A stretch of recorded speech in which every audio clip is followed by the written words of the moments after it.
সকাল বন্ধুরা সবাই কেমন আছো? আশা করি সকলে ভালো আছো। আমিও আছি। দেখো রেডি হয়ে কোথায় যাচ্ছি চলো, মানে আর কি বলবো, কপালের যে কি ফের আমার মানে ধরেছে, আমি আর ভালো লাগে না জানো না। তাই তো চলো তোমাদের পরে এসে বলছি, যদি কাজটা না হয় তারপরে এসে তোমাদের বলছি। যাবো না তাও মানে আমার জোর করে মানে পাঠিয়েই ছাড়ছে। তো মানু রেডি হয়ে গেছে, আমি বলি তুই চল, আমার কথা যদি বিশ্বাস না করে তুই চল আমার সাথে। তা ওরেও আবার ওই যে রেডি করে নিয়েছি। আর কি করব, মানে কি যে মানে মহা বিপদে কয়দিন মানে 10 দিন পর পর এই ভেলুরে যাওয়া নিয়ে আর ভাল লাগে না, মানে কান্না পায়, এত ইয়ে লাগে, অসহ্য মানে ইয়ে। এবার কই একটু বড় মানে ফোন করতো, দেখ তো। তো এই যে মানুকে বললাম কি বাবা তুই কটা ভাত খা, বলছে কি যে না মা আমি ভাত খাবো না। তো আর কি করা যাবে, রান্না করেছি তাও খেলো না। প্রথমে গাইঘাটা গেছি, গাইঘাটা আমরা যে আগে যখন ব্যবসা করতাম, লাইভ করতাম, ওই কুরিয়ার ওই দাদা টিকিট কাটে, ওনার ভাগ্নিও থ্যালাসেমিয়া। তো ওই দাদার কাছে গেছি গাইঘাটাতে, ওখানে আর ভিডিও করা হয়নি। বললো না গো পারবো না করে দিতে, তুমি পেশেন্ট নিয়ে যাবে, রিমিকে নিয়ে যাবে, আমি পারবো না। তো এই যে সোজা হাবড়া চলে এসেছি। হাবড়া এসে মানুষ টিকিট মানে ফর্ম অনেকগুলো ফিল আপ করলো, শালিমা বা সাঁতরাগাছির থেকে, মানে আমার চেন্নাই তিরুপতি যেইভাবেই হোক। তো এখানে অনেকক্ষণ এই দাদা মানে টিকিট কাউন্টার স্যার হচ্ছে আমার সাথে অনেকক্ষণ কথা বললো, কারণ এখানে আস্তে আস্তে আমাকে মুখ চিনে ফেলেছে। 1 বছরের মধ্যে 6 বার যায়। তো বলছে না আমরা টিকিট করে দিতে পারবো না।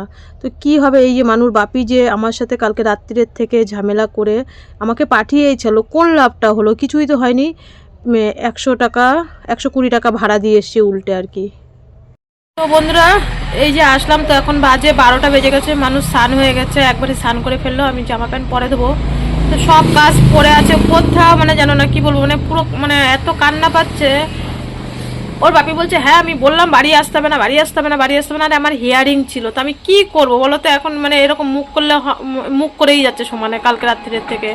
মানে কি যে কালকে রাত্রে খাইনি, এখন 12টা বাজে। সেই সব মানে গেছি প্রথমে গাইঘাটার থেকে গেছি হাবড়ায়, এই করে বেরিয়েছি। মানে সবাই মানে একদম কম্পিউটার খুলে মানে বসে আছে, মানে যে যেখানে পেরেছে সবাইকে আধার কার্ড পাঠিয়েছি যে আমার একটু টিকিট করে দাও, সব দোকানে দোকানে, কোথাও হচ্ছে না। আমি কি ইচ্ছা করে, এইদিকে আমার হিয়ারিং প্লাস মেয়ের দেখো পড়াশোনা, এই যে ইংলিশ মাস্টারমশাই ওর মানে বই মানে শেষ করে ফেলেছে এই কয়দিনে। তারপরে এক্সট্রা পড়াচ্ছে মাস্টারমশাইরা, কারণ জানে ও হচ্ছে ভেলুরে চলে যায়, ও সেটা ওর বাপি বোঝে না। মানে কি মানে বলার মতন মনে কিছু নেই আর কি। 12টা বাজে, তা হচ্ছে ওই হ্যাঁ 12টা বাজে, দাঁড়া বলছি, হ্যাঁ 12টা বাজে পাক্কা। এইদিকে ওর দাদু হচ্ছে ওই কোথায় গেছে কি জানি, ডাল রান্না বান্না করবো, এসে দেখছি নেই। কি করবো, মানে ছাতু খাবো, যে ছাতুটাও দোকানে থুয়ে গেছি, তাও মানে তালা দিয়ে এসছি 5 মিনিট হয়ে গেছে। দেখি একটু কি খাবো দাবো, কাজ মাস শুরু করি, মানে কিছু ভালোই লাগছে না মোট কথা। মানে কয় না ভিতরে অশান্তি থাকলে কোনো কাজকর্ম না, কোনো খাওয়া দাওয়া, মনে জানে কি চিৎকার পেরে কান্না করলে মানে ইয়ে হয়। আমি কি ইচ্ছা করে, আমারও তো মানে যেইভাবেই হোক ভ্যাকসিন তো আমার দিতেই হবে। এনাম্যাম 16 তারিখে এনাম্যাম আছে, 16 তারিখে এনাম্যাম না দেখলেও আমার অসুবিধা নেই, কারণ 19 তারিখে এনাম্যামের ডেট আছে। বলবো যে টিকিট পাচ্ছি না, অসুবিধা নেই, কিন্তু আমার ভ্যাকসিন তো দিতেই হবে। 17 তারিখে স্যার ওর স্যার, আর হচ্ছে 19 তারিখে আবার এনাম্যামের 2 দিন ডেট দিয়েছে। আমি কি ইচ্ছা করে আমার মানে ওই কেন ব্যাঙ্গালোর ওর সাথে যায়নি, আর আমার হিয়ারিং পড়ছে, তো আমি কি করব, মানে যা মুখে আসছে তাই। মানে সেই কালকে রাত্রির থেকে সকালবেলা থেকে আমি মানে কোনো ক্যামেরাই অন করিনি, এই হচ্ছে পরিস্থিতি হয়ে গেছে। তো আজকে মাছ আনা হয়নি, কি রান্না করব সত্যি বলতে মানু জানো না খুবই লক্ষ্মী, যা দিয়ে ভাত দিও তাই দিয়েই খায়। ও বলছে আমাকে একটু ধনেপাতা বেটে দাও আর ভাতটা গরম করে দাও, আমি এই ধনেপাতা বাটা দিয়েই খেয়ে নেবো, আর কিচ্ছু লাগবে না। যেহেতু দাদু নেই দোকানে, কোথায় গেছে কি জানি, 1 ঘন্টা হয়ে গেছে আসছেই না। রান্না করব বলে আমার এদিকে সব কাজ পড়ে আছে, কখন ভিডিও পোস্ট করব সেটাও একটা মানে জানো না, মনের দুঃখে মনে যেন কতক্ষণ বসে কান্না করে নিলাম। কান্না করে ভাবলাম যে না, মেয়েকে তো ভাত দিতেই হবে, কেউ খাক বা না খাক, আমার হচ্ছে মানে মানুকে তো 2টো ভাত দিতেই হবে, তাই না। তো ওকে শুধু ধনেপাতাটা বাটা করে দিলাম, ও শুধু 1 ধনেপাতা বাটা দিয়েই লক্ষ্মী মেয়ের মতন ভাত খেয়ে নিল, আর কিচ্ছু লাগলো না। সারাদিন ওই ধনেপাতা বাটা দিয়েই ভাত খেয়েছে। ও তাও বলে আমি না আমার ডাল খেতে পারি না, আমাকে ধনেপাতা বাটা দেবা, আমি ওটা দিয়েই খেয়ে নিতে পারবো। তা ও ও বুঝে গেছে, ও অনেকেই ওকে হয়তো অনেক কথা বলে, কিন্তু ও অল্প বয়সেই না খুব মানে মায়ের দুঃখ দেখে, কষ্ট দেখে, পরিস্থিতি দেখে ও অনেক কিছু শিখে গেছে অল্প বয়সেই। হ্যাঁ, তার জন্য অনেক কমেন্টে ওর অনেক কিছু শুনতে হয়, কিন্তু যেটা বাস্তব সেটাই তোমাদের সাথে শেয়ার করছি, যে আমার মার আনার পরিস্থিতি নেই, কিন্তু ও সেটা জেনে গেছে যে আমার মা এত লাখ লাখ টাকা দিয়ে আমাকে ট্রিটমেন্ট করে, তো কি করে মা কি করবে, তো যতটা পারি দেওয়ার চেষ্টা করি। আর তোমরা এখন একটু পাশে আছো বলেই তার জন্যে যে মানুষকে একটু ফল কিনে দেবে বা মাংস দেবে। তো যাই হোক, ওইদিকে অনেক পরে বাবা আসলো, তা রান্নাবান্না করে দাদু নাতনিকে খাইয়ে আমি এদিকে সোজা কাজে চলে এসেছি, রান্নাবান্না কমপ্লিট। কারণ জানো, ওই যে আজকে যদি চলে যেতাম তাহলে জামা কাপড়গুলো আর কাচতাম না, সব ধুয়ে গেছিলাম, যে বিছানা চাদরের ভিতরে ভাঁজ করে পুটুলি করে রেখেছিলাম যে এসে কাচবো। তা বাড়ি যখন আছি কেচে দিই, কারণ কাজ ফেলে রাখলেই কেমন লাগে। আর রাস্তার পাশে বাড়িঘর পরিষ্কার না থাকলে না রাস্তার থেকে দেখতে সুন্দর লাগে না। আমি বলছি যখন আমি খাবো না খাবো, আর আমার সত্যি কেউ যদি খারাপ কথা বলে না, বা সে যেই হোক আমাকে যদি খারাপ কথা বলে, আমার মনে যেন কি কতক্ষণ বসে কান্না করে নিয়ে তারপরে কাজ শুরু করি, যে না কাজ তো করতেই হবে, আমার কাজ তো কেউ করবে না, আমাদের একার সংসারে যার কাজ তাদেরই করতে হয়। আর রাস্তার পাশের থেকে দেখতেও সুন্দর লাগে না বাড়িঘর নোংরা থাকলে, যতই মাটির ঘর হোক। তোমরা তো দেখো আজকে 17 মাসে হলেও বুঝেছো আমি পরিষ্কার পরিচ্ছন্ন করে রাখি। জামা কাপড় সামনের পরে ঝুলে থাকা আমার একদম পছন্দ হয় না, ভাঙা ঘরের মধ্যেও সুন্দর করে কিন্তু গুছিয়ে রাখা যায়। তো ওদেরকে খাইয়ে দিয়ে মানুকে এমন মানে পরিস্থিতি, একটু মানুষজনে ফলও আনতে পারিনি। মানু পরে বলছে কি, ওই তো গাইঘাটা গেলাম, হাবড়ায় গেলাম, তুমি এত ব্যস্ত এত তাড়াতাড়ি করলে। আমি বললাম দেখ বাড়িতে কাজ পড়ে আছে, বুঝিস না, রান্না বান্না করতে হবে, আমি একটু ফলও আনিনি, তো একটু ফলও দিইনি, আর কি করা যাবে। যাই হোক, সব কাজ সেরে নিলাম। আর এখন হচ্ছে জামা কাপড়গুলো কাচবো। তোমাদের এখনও ভিডিও এডিটিং হয়নি, ভয়েস দেওয়া হয়নি। তো প্রায় দেখো 2:30 বেজে গেছে, এইখানেই 2:30 বেজে গেছে। এখনও বাসন রয়েছে, বাসন মাজবো। ঘর উঠান ঝাড় দেওয়া হয়ে গেছে, জামা কাপড় কাচা হয়ে গেছে, রান্নাঘর পরিষ্কার করে এসেছি, গ্যাস পরিষ্কার করে এসেছি। তো এগুলো তার ভিডিওই করিনি, কারণ ফোনটাও চার্জ ছিল না, চার্জেও বসাতে হয়। সেই সকালবেলা বাড়ির থেকে বেরিয়ে গেছি, মানে আজকে ঘুম থেকে উঠে ফোনটাও চার্জে বসাইনি, মন মেজাজ এতটা খারাপ ছিল। আমি কি ইচ্ছা করে ঠাকুরকে কি বলছি যে ঠাকুর টিকিট হয়েও না, বা আমার কি টেনশন নেই, আমি এত বছর ধরে ট্রিটমেন্টটা মানে সেই 5 মাস থেকে আজকে 14 বছর আমি ট্রিটমেন্টটা, 1-2 বছর না, 1 যুগ পার হয়ে গেছে, একা হাতে সামলাচ্ছি এই ট্রিটমেন্টটা। তো আমার কি চিন্তা নেই, আমার মানুষ যে ভ্যাকসিন দিতে হবে 17 তারিখে, আজ যাই হয়ে যাক ভ্যাকসিনটা দিতেই হবে। হাইট ওয়েটের ডাক্তার না দেখালে অতটা আমার প্রবলেম নেই, 1 সপ্তাহ লেট হলেও প্রবলেম নেই, কিন্তু আমার তো ভ্যাকসিনটা টাইম মতন দিতেই হবে। আর আমি কলকাতাতে দেবও না, আমি যত কষ্টই হোক আমি ভেলুরে যাওয়ার চেষ্টা করব। লোন যখন আমি নিয়েছি হরমোনের ট্রিটমেন্টের জন্য, তো আমি তো ঋণ এমনিও হয়েছি অমনিও হয়েছি, তো সেইটা তো আমার একটা মাথায় টেনশন আছে, তাই না। তো ওই দেখো 1 গামলা জামা কাপড় মেলে থুয়ে এসেছি, আর 1 গামলা জামা কাপড় আবার ভিজিয়েছি। বলে না বাড়ি থাকলেই কিন্তু আমরা মেয়েরা এরকমই, আমাদের মেয়েদের অভ্যাস, কাজ দেখে আমরা বসে থাকতে পারি না, মনে হয় যেন কাজ করতেই থাকি। আজকে বিকালে যদি 4টে ট্রেন হয়ে যেত, তো আমরা তো কোন সকালবেলায় 9টার সময় বেরিয়ে যেতাম, তো হচ্ছে এই জামা কাপড়ও কাচতে হতো না, কিছুই করতে হতো না। যতক্ষণ আছি ততক্ষণ তো আমাদের করতেই হবে, যতক্ষণ জীবন আছে। তো এই যে আমি স্নান করে 3:30-র সময়, তোমাদের সাথে 3টের সময় আগের ভিডিওতে তোমরা দেখেছো, তো একটু স্নান টান করে এসে আমি না এই মানে শটাতা নাইটিটা পরেই ভিডিও এডিটিং করে ভয়েস দিচ্ছিলাম। বাসি বিছানা তুলবো এখনও। আর মানু বলছে মা একটু চা করে দেবো, তুমি তো ভাত খেলে না সারাদিনে। আমি বলছি বাবা আমার এখন না আর ভাত খেতে ভালোও লাগছে না, তুই আমাকে একটু চা করে দে। তো মানু না চাটা আজকে করেছিল, ভীষণ মানে টেস্ট হয়েছিল। আর এই যে হালকা হালকা গরম পড়ছে, এখন কিন্তু মশার দিন চলে আসবে, তো মানুকে অনেক সাবধানে রাখতে হবে। আমি বলছি বাবা আমি চাটা খেয়ে ভিডিও মানে আপলোডে বসিয়ে তারপরে বিছানাগুলো গোছাই। তখন মানু বলছে মা তাহলে আমি এক কাজ করি, ফুল গাছে জল দিই, তুমি হচ্ছে তাহলে বিছানাটা গুছিয়ে নাও, ওকে আমি বাইরে যেতে বলেছিলাম। তো দেখো এই দেখো বাসি বিছানাটাও মানে সকালবেলার থেকে তুলতে পারিনি। তো চা খেয়ে এদিকে মানে ঘরটা আর কি গুছিয়ে নেবো, বাড়ি যেহেতু আছি গোছগাছ করে তো রাখতেই হবে। আর মানুর আজকের পড়াগুলো সব কালকে পড়িয়ে দিয়েছে, বই তো সব ট্রলির ভিতরে ভরা হয়েই গেছে। তো ও হচ্ছে গল্পর বই পড়ছিল, গল্পর বই মানে ইংলিশ আর কি, গল্পর বই পড়ছিল। ও বলছে মা সায়েন্সের মাস্টারমশাই পড়া দেয়নি, তাহলে কি করব, আমি এই বইটাই পড়ি আপাতত, আর সব বই তো তুমি মানে বই খাতা ট্রলির ভিতরে ভরে ফেলেছো। রানী, তারপর ওর বান্ধবীরা সবাই ভেবেছে ও মনে হয় বেরিয়ে গেছে। সবাই আবার ফোন করেছে, মানে 4টেই ট্রেন ছিল তো, তো সেই মানে হিসাবেই সবাই মানে ওই 4টের দিকে আর কি মেসেজ করছে, ফোন করছে, কী রে তোরা বেরিয়ে গেছিস কত দূর। তখন বললো যে না আমরা টিকিট আমাদের আজকে কনফার্ম হয়নি, ওয়েটিংয়ে ছিল, মা ওয়েটিংয়ে বেরোয়নি আমাকে নিয়ে, তো আর কি করা যাবে। যাই হোক দেখি মানে কি হয় কালকে পরিস্থিতি। হাতে আমার এখনও 2-3 দিন টাইম আছে, তো আমি চেষ্টা করছি মানে খুবই তাড়াতাড়ি টিকিট কাটার। দেখো তোমরা যারা বলো না যে হচ্ছে দিদি তৎকাল মারো, তৎকালটা আগের দিন মারতে হয়। এত তোমরা তো এখন সবাই মোবাইলে দেখতেই পারে, দেখছি কি মানে এত ওয়েটিং। আর তো বন্ধুরা এখন বাজে 4:15 বাজে, ভিডিও আপলোডে বসিয়ে দিয়েছি। দেখলে না মানুষ যখন চা করে দিলাম আমি স্নান করে আসার পরে, যখন 3:30 বাজে তখন মানে কালকের ভিডিওতে তোমরা দেখেছো, মানে আজকে ভিডিওটা যে পোস্ট হবে মানে যে হচ্ছে, তো দাঁড়া বাবা জল আসছে, আর ওইভাবে দিস না তুই ভিজে যাবি, আরে পায়ে ধুলো যাচ্ছে। তো হচ্ছে ওই ভিডিওই এখন আপলোডে বসিয়েছি, ভয়েস টয়েস দিয়ে ভিডিও পোস্ট করার কোনো ইচ্ছা ছিলও না, মানে পরিস্থিতি এরকমই ভিডিও পোস্ট করার কোনো, মানুষ বলছে না পারলে মা ভিডিও পোস্ট করতে হবে না, আমি বলছি কি না থাকবে যেটুকুনি করা আছে ওইভাবেই পোস্ট করি আর কি করবো। যে মানুষ হচ্ছে ফুল গাছে জল দিচ্ছে, মানুষ ওইদিকে মশারি টাঙিয়ে বিছানা গুছিয়ে মশারি টশারি একবারে এখন এই যে ফুল গাছে জল দিয়ে হাত পা ধুয়ে একবারে মশারির তলায় ঢুকে যাবে। বিশাল মশা হয়ে গেছে, অনেক যত্নতে রাখতে হবে, অনেক ভালোভাবে রাখতে হবে। কেন সেটা তোমাদের সাথে আমি ভেঙে পরে বলবো, আরও এখন বলার মতন এখন কিছু সময় আসেনি। তো যাই হোক, যাও হয়ে গেছে জল দেয়া, ভালো করে পা ধুবি, ধুয়ে একবারে মশারির তলায় ঢুকবি।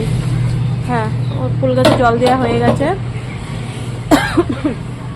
তো এখন 4:15 বাজে, সকালবেলার থেকে বললাম না তালা দেওয়া ছিল দোকানে, ছাতুর মানে প্যাকেটটা দোকানেই ছিল, আমি দোকানে দিয়ে রাখি যে তোমার যখন মন মানে আমি ভেলোরে চলে যাব, তা এর জন্য দিয়ে গেছিলাম যে আমি যখন মানে ভেলোরে চলে যাব বলে, তো হচ্ছে তুমি তো সকালবেলা দিদি দেবে কি না দেবে কনাদি, তো দিদিও তো ব্যস্ত থাকে, মাঠে টাঠে কাজ করে, তো ছাতুর প্যাকেটটা আমি দোকানে দিয়ে গেছিলাম যে তুমি তুমি তোমার টাইম মতন খাবা আর কি।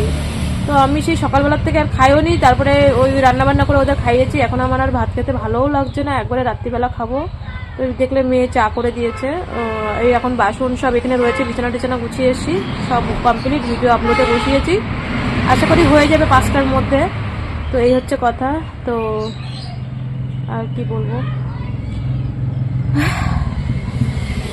তো দেখো 4:30 বাজে, মানুকে মশারির তলায়, এই যে ওকে মশারির তলায় দিয়ে দিলাম, ওকে কিন্তু আর বের করব না একদম সারা রাতের মধ্যে, শুধু খাওয়ার সময় ও বেরোবে। তো ওখানে ও ইংলিশ বইটা পড়ছিল, আমি বলছি তুই বাংলায় বলে বলে আমাকে শোনা, আর একদম পুরো মানে রিডিংয়ের মতন পড়বি।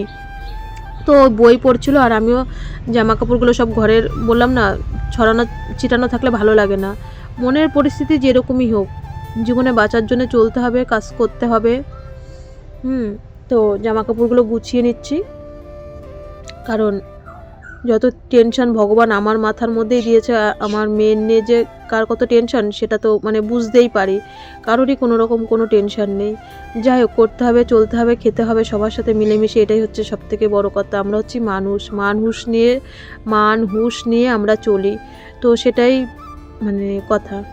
তো আমার জামাকাপড়, মানুষ জামাকাপড়গুলো সব ওই ঘরে রেখে দিলাম, আর আমার জামাকাপড়গুলো সবই আলনায়। দেখো ঘরটা কিন্তু আমি গুছিয়েই রাখি সবসময়, মানে শুধু একটা আলনার একটা খাট, তো খাটে আর কি ওই কোথাও গেলে জামাকাপড় রাখি, না হলে কিন্তু আলনা আমি সবসময় গুছিয়ে রাখি। আর হচ্ছে ওই খাটটাও গুছানো থাকে, মানে একটা বিছানা চাদর পাতা থাকে, যে যারা আমাদের বাড়ি আসে তারা জানে আর কি। তো এই ঘরের ভিতরে আর সেরকম কিছুই নেই, ওই আর কি লেপ কাঁথা বালিশের বস্তাটা রয়েছে, এই আর কি। তো যাই হোক, সন্ধেবাতি দিলাম, সন্ধেবাতি দেবো আর কি। বাসনগুলো রান্নাঘরে নিয়ে রাখি, তাহলেই আমার মোটামুটি কাজ শেষ। গামলায় নিয়ে গিয়ে আমি খাঁচার মধ্যে সুন্দর করে সাজিয়ে রাখলাম। রাত্রিবেলা আবার রান্না আছে, দেখি কি রান্না করব সেটাও ভাবছি। আমি মানুকে বলছি কি রে, সোয়াবিন করব না ডিম করব, ও বলছে তুমি যা পারো তাই করো। ও দাদুকে বলেছিল যে কিছু আনো, তো আনেনি। আমি বললাম ঠিক আছে দেখা যাক কি রান্না করি, সন্ধেবাতি দিয়ে চাটা খেয়ে। তো সারাদিন পরেই এখন কটা ভাত খাবো, এখন বাজে তো কটা বাজে, 9:15 বাজে এখন। ডাল ছিল দুপুরবেলা টমেটোর, এখন একটু আলু সিদ্ধ দিলাম, পেঁয়াজ ভেজে আলু সিদ্ধটা মাখবো, আর ডিম ভেজেছিলাম। আর মানুষ তো ঘি আছে, আমি তো ঘি খাই না। তো রাত্রির সারাদিন পরে দুটো ভাত খেলাম ও দাদুকে দিয়ে এসে। তো ব্যাগ ট্যাগ তো আমার গোছানো কমপ্লিট, তোমরা তো জানোই ব্যাগ ট্যাগ গোছানোর কোনো ব্যাপার নেই, শুধু আমার টিকিট হলেই মানে চলে যাব, সে মানে যে কোনো টিকিট হলেই হবে, আমি চলে যাব। আমি এমন কথাও বলেছি যে আমি শিলপারে যেতেও রাজি, তবু আমার কিন্তু 17 তারিখের আগেই আমার মানে পৌঁছাতে হবে, 17 তারিখ ভোরবেলার মধ্যে আমার পৌঁছাতে হবে, কারণ 17 তারিখে মানুষ হচ্ছে স্যার আছে, কালকেও মানে কালকের ভিডিওতেও বলেছি, তো আজকে না বললেও হবে। তো মানুষ এই খাটে উঠেছে আর এই যে এখন নামলো কিন্তু। হ্যাঁ, আমি বললাম বাবা খেয়ে নে। তো তাড়াতাড়ি আজকে আমাদের রাতের খাবার দাবার হয়ে গেছিলো, আর ভালো লাগছিলো না, সারাদিন পরে ক্লান্ত লাগছিলো। তো খেয়ে দিয়ে বাসন মেজে গ্যাস মুছেছি, সেগুলো আর ভিডিও করিনি। ভাবছি তোমাদের সাথে সামনাসামনি মানে আর কি ওই একটুখানি কিছু বলবো, তো আর ভিডিও করা হয়নি আর কি। মানে না, সব ভিডিও তো আমরা দেখো প্রত্যেকটা ভিডিওতে একটু একটু করে আমরা ক্লিপ তুলে তোমাদের সাথে সেটা শেয়ার করি। 24 ঘন্টা তো না, কয়েক ঘন্টা আমরা ঘুমাই। তো বন্ধুরা, এই যে খাওয়া দাওয়া হয়ে গেছে, সাইকেল টাইকেল তুলে রান্নাঘর তালা দিয়ে এই আসলাম। মানে কালকে টিকিট যতক্ষণ না শিওর হচ্ছে তোমাদেরকেও আমি আর বলছি না, কারণ টিকিট একজন করে দিয়েছে, তো 71-72 ওয়েটিং আছে, 71-72, মানে যেই ট্রেনটাই যায় 10টা 45-এ। আর আজকে যদি টিকিটটা হয়ে যেত তাহলে আজকে এতক্ষণে আমরা মানে বিকাল 4টেই ছেড়েছে, 5টা 6টা 7টা 8টা 9টা 9:30 বেজে গেছে, মানে 5.5 ঘন্টা 6 ঘন্টা মানে হয়ে যেত। তো অনেকটা দূরেই চলে যেতাম, হাতে সময় আছে, কারণ 16 তারিখ 17 তারিখ ডাক্তার, 18 তারিখ ভ্যাকসিন, 19 তারিখে আবার ডাক্তার। তো 16 তারিখে আমার মানে 16 তারিখে এনএমএমকে না দেখালেও আমার হবে, কারণ ওনার আবার 19 তারিখে উনি আছে, হয়তো ওই 900 টাকাটা হয়তো ম্যাডামের 900 টাকাটা নষ্ট হবে। তো অভি বললো যে না, 900 টাকা নষ্ট হবে না, যদি না দেখাতে পারো গিয়ে বলবা যে আমার এরকম টিকিটের জন্য আসতে পারিনি, কি করব, 10 দিনের মধ্যে কোথায় টিকিট পাবো, এটাই হচ্ছে কথা। তো এরকম বলবা। অভি আবার কি মানুকে এটা বলে দিল। তো কে টিকিট মিকিট করেছে এখনও মানে পুরো শিওর, মানে কি বলবো, সবাইকে বলছি, মানে যে যেখানে আছে সবাইকে, যে একটা টিকিট করে দাও, একটা অন্তত টিকিট করে দাও, একটা টিকিট হলেও আমরা মা মেয়ে উঠে যাওয়ার পরে টিটি যা বলতো, কাগজপত্র তো আমাদের আছেই, কেমোথেরাপির ডায়েরি, তো কোনো তো মানে ওইটা না। কিন্তু দেখো এত ওয়েটিংয়ে কোনো দিন যাওয়া যায় বলো? আর ব্যাগ ফ্যাগ নিয়ে কি যাওয়া যায়? তো হচ্ছে ওইদিকে কি চেঁচামেচি হচ্ছে, তাই কি হঠাৎ কি হলো তাই। তো যাই হোক, দেখো আমি যদি হিয়ারিংয়ে যদি না আসতাম, মানুষ তো পরবর্তীতে অসুবিধা হবে, আমার তো হিয়ারিংয়ে তো আসতেই হতো বলো।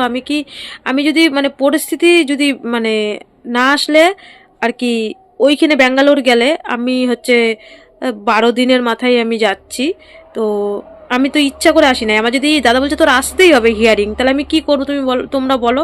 হিয়ারিংয়ে না গেলেও হবে না, আমার আবার নতুন করে ভোটারের নাম তুলতে হবে। আবার যখন মানে এই 26-এ যখন নতুন করে ভোটার হবে, তখন 26 বা 27-এ আমার আবার হেনস্থ হয়ে বাবার বাড়ি যেতে হবে, যেতে হতো আর কি, যদি আমি হিয়ারিংয়ে না আসতাম। তা আমি এই দিকে না আসলেও দোষ, ওই দিকে না গেলেও দোষ, মানে বলে না সত্যি তাই, যে মানে যাদের দেখো স্বামীরা তো অনেকের স্বামী বাইরে থাকে, অসুস্থ বাচ্চা নিয়ে থাকি, সেইটা মানে মানে বোঝে না। হ্যাঁ, আমার মানে আমি ইয়ে করতে করতে নাকি বাড়ি এসি। তো যাই হোক, ওর এইদিকে পড়াশোনাটাও তোমরা তো সবটাই জানো, ইংলিশ বইটা শেষ করে ফেলেছে স্যার। হ্যাঁ, বলেছে তুই যেটুক ঘাটতি মানে পড়াশোনায় ঘাটতি হবে, তুই আসার পরে পড়া তো দিয়ে দিয়েছে, সব বই নিয়ে নিয়েছি, যে তুই যেটুক ঘাটতি থাকবে আমি আমার কোর্স কমপ্লিট করে ফেলবো, কিন্তু তোর নিজের থেকে চেষ্টা করতে হবে, আমি আমার দিক দিয়ে আমি কমপ্লিট করে ফেলবো। তো ওর আর্টসের মাস্টারমশাইও সেই সেম কথাই বলেছে। আর সায়েন্সের মাস্টারমশাইয়ের সাথে এখনও কথা হয়নি, আমি জানি আমি ট্রেনে উঠে নিই তারপরে মেসেজ করব। তো ট্রেনেরই তো কোনো খবর টবর নেই, আর কি করব। যাই হোক, তো এই অবধি টিকিট তো আছে, এখন দেখা যাক কালকে 71-72 ওয়েটিং, মানে মুখের কথা না, মানে আজকে সে টিকিটটা কেটেছে দুপুর 12টার সময় কেটেছে। আমার এখান থেকে তো টিকিট দিলই না, উনি দেখিয়েই দিচ্ছে, কারণ যেতে যেতে না হাবড়ে একটা মুখ চিনে ফেলেছে উনি। 1 বছর ধরে যাচ্ছি, 1 বছরে আমার ডিসেম্বরে বাড়ি এসছি, ডিসেম্বরের লাস্টে বাড়ি এসছি। আর এই মাসে ডিসেম্বর মানে 25শে ডিসেম্বর শেষ, জানুয়ারি ফেব্রুয়ারি আমার মানে ওই টোটালে 13 মাস। 12 মাসে 1 বছর, 13 মাস। 13 মাসের মধ্যে আমার এই 6 বার যাওয়া হচ্ছে, 6 বার যাওয়া হচ্ছে 13 মাসে। মানে উনি আমার মুখ চিনে ফেলেছে। যে বলছে যে ফরমের ব্যাপারে, উনি তো একদম পুরো কম্পিউটার সামনে। আজকে যদি আমি হাবড়ায় না যেতাম ওর বাপি বিশ্বাসই করতো না, মেয়ে তো নিজে গেছে। উনি অনেকক্ষণ খেটেছে, উনি দেখছে কোথার থেকেও মানে টিকিট কোথার থেকেও নেই, শালিমার থেকে, তারপরে হচ্ছে সাঁতরাগাছির থেকে, কোথাও মানে আমি বলছি আমার চেন্নাই অবধি দিলেও হবে, তিরুপতি দিলেও হবে, আমি ভেঙে ভেঙে যাব, কষ্ট করে যাব। বলছে কোথার থেকেও নেই। আর এরকমভাবে একটা পেশেন্টকে আমি, উনি টিটি মানে ওই কাউন্টারের লোকই বলছে, কারণ উনি না মাঝে মধ্যে না একটু মানে 1 বছর ধরে ওনাকেই দেখছি। আমি বলছি কি এই লোকটাকে বদলি করে না কেন, এই লোকটাকে বদলি করে না কেন, এই লোকটা গেলে না কেমন জানি করে। হ্যাঁ, তো আজকে অনেক সুন্দরভাবে কথা বলেছে। আমি যে দেখুন আমি তো ইচ্ছা করে আপনার কাছে আসি না, মানে টিকিটের জন্য আমি এরকম বিপদে পড়ি। তখন বলছে বুঝতে পারছি, কিন্তু টিকিট নেই, এরকম একটা বাচ্চাকে নিয়ে আপনাকে আমরা কেন এরকম করব। তো এরকম বলছে আর কি। তো আমি বলছি কি তখন আমি মানে দুঃখের মধ্যে না হাসিও পায়। আমি হচ্ছে কি প্লেনের টিকিট বলছে, আমরা কি প্লেনের টিকিট করি আর কি, একটু মজা করছে, যেতে যেতে মুখ চিনে ফেলেছে। তো এই হচ্ছে পরিস্থিতি। আর একটা কী গাড়ি মানে ইকোনমি, ওই মাসিমণিটা পাঠালো এই গাড়িতেই থার্ড ইকোনমি। ও ওটা টিকিট প্রিমিয়াম তৎকাল দেখাচ্ছে 6,300 টাকা, তাহলে 6,555 টাকা, 6,555 মানে দেখাচ্ছে। আর আমার প্লেনে দেখাচ্ছে 5,500, মানে 5,300 টাকা দেখাচ্ছে প্লেনে। আর ওইটাই দেখাচ্ছে 6,500 টাকা। তা 6,500 টাকা দিয়ে তাহলে আমি ওটাই কেন যাব? আমার প্লেনে আমি 2 ঘন্টায় চলে যাব। 5,500 টাকা দেখাচ্ছে যদি আমি 3 দিন আগে কাটি। তো এই হচ্ছে পরিস্থিতি, দেখা যাক কত দূর কী হয়। তো সবাই ভালো থেকো, সুস্থ থেকো। আজ এইটুকুই আপডেট ছিল। অনেক ঝড়ঝাপটা মেয়ের উপর দিয়ে আর আমার উপর দিয়ে মানে গেছে কালকে রাত্রিবেলার থেকে।